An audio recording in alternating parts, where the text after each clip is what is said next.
Welcome back to MMA Al Dente. I am here to talk about Zachary Reese versus Julian Marquez. Zachary Reese is making his return to the UFC after he was knocked unconscious in his debut. Cody Brundage slammed him out cold in 2 minutes or so. That's a pretty rough way to lose your first fight, let alone your UFC debut.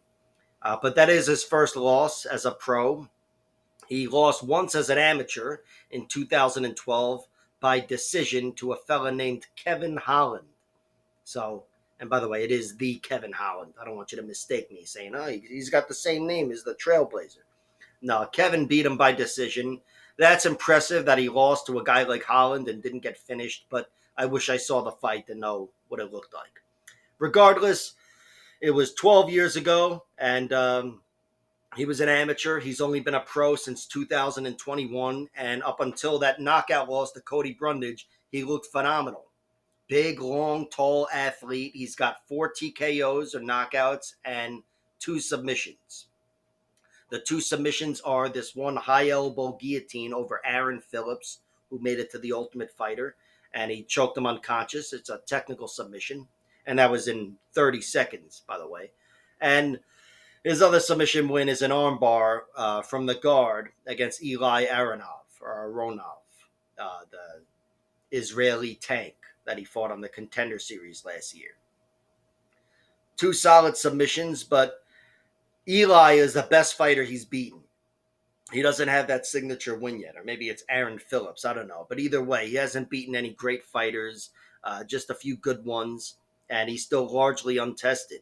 He's a guy with just 7 fights, and of course, he was knocked out in his last one, and you kind of see where this is going. I'm going with Julian Marquez. But it's not because I think he can slam Zachary Reese unconscious, although I'm sure he can. But I just think Julian Marquez is a guy who does not look like he has great cardio, but he is always there deep into the fight. Even if he's slowed down, he's winded and whatever, he's a guy that keeps that danger. He's an opportunistic finisher, whether it's by knockout or submission, and we've seen him submit some high-level guys. I think all he has to do is outlast Zachary Reese, get him out of round one, because Zachary Reese has never been out of round one as a pro. Yeah, it's not to say he doesn't have experience. Again, he was fighting Kevin Holland as an amateur 12 years ago. So he's more seasoned than meets the eye, but he's not as tested as he should be. And I think Julian Marquez is going to be that next level test.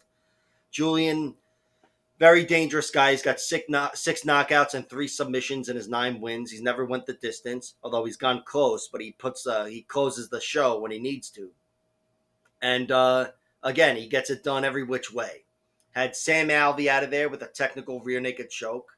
Could have TKO'd him and he was halfway there, but he decided to go with the choke. He beat Maki Pitolo by Anaconda choke. That was a fight where Maki Pitolo was grinding him, taking him down, mounted him in round 2.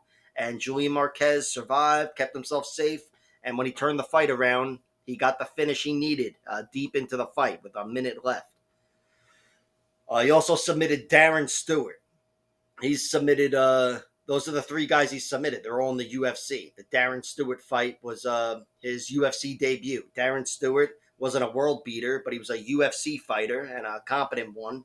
And he was choked out by Julian Marquez in the second round. Julian Marquez also has some good knockouts. He was halfway there with what's his face there with Sam Alvey, but he got it done against Phil Hawes on the Contender Series, a beautiful head kick. I'll be the first one to say Phil Hawes has one of the worst chins in the history of mankind, so there's a little something to that. But still, Julian got it done with a head kick, pretty damn dangerous. He also TKO'd Matt Hamill before coming to the UFC, before Julian came to the UFC.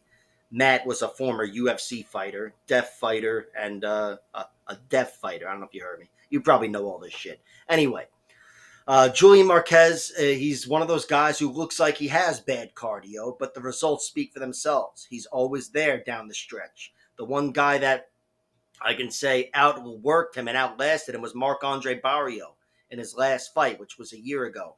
Marc-Andre Barrio is a workhorse, and he's got a better work rate than Julian Marquez.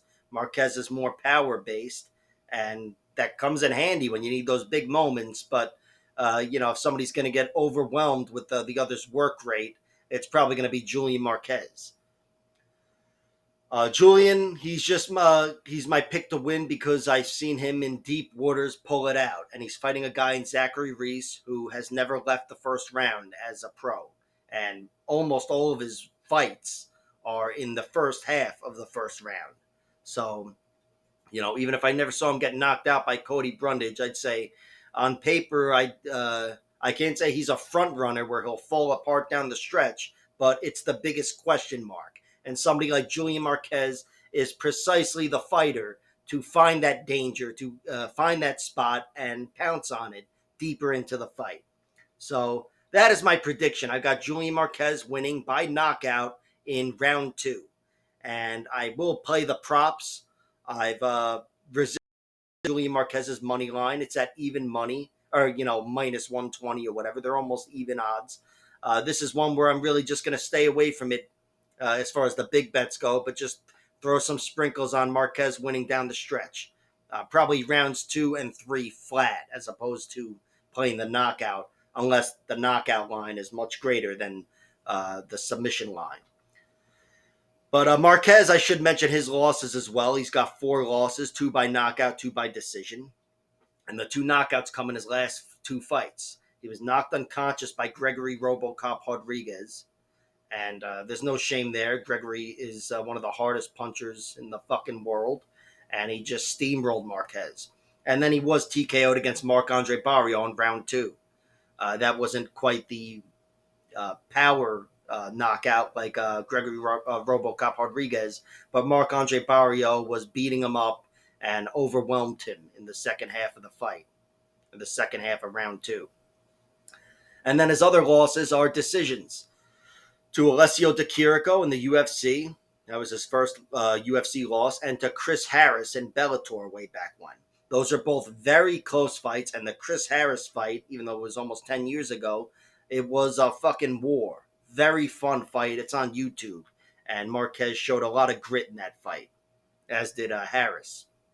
But that's really the crux of the matter for me, is Marquez has shown grit. He's shown grit and the deceptive cardio and the finishing touch every which way down the stretch, where Zachary Reese has shown he's got everything going on for 2 minutes. But if he runs into a competitive fight here, especially in round 2 or round 3, I just think Julian Marquez will start taking over this fight, roughing him up and making something happen. So that is the prediction. I got Julian Marquez by second round finish. Let's call it a TKO.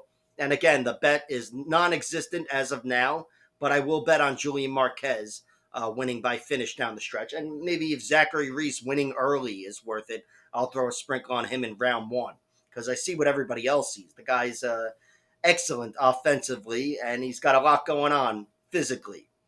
So he's got great assets, and I do think he moves better than Julian Marquez. Marquez is very plodding and power-based. I think Zachary will have an advantage early on everywhere.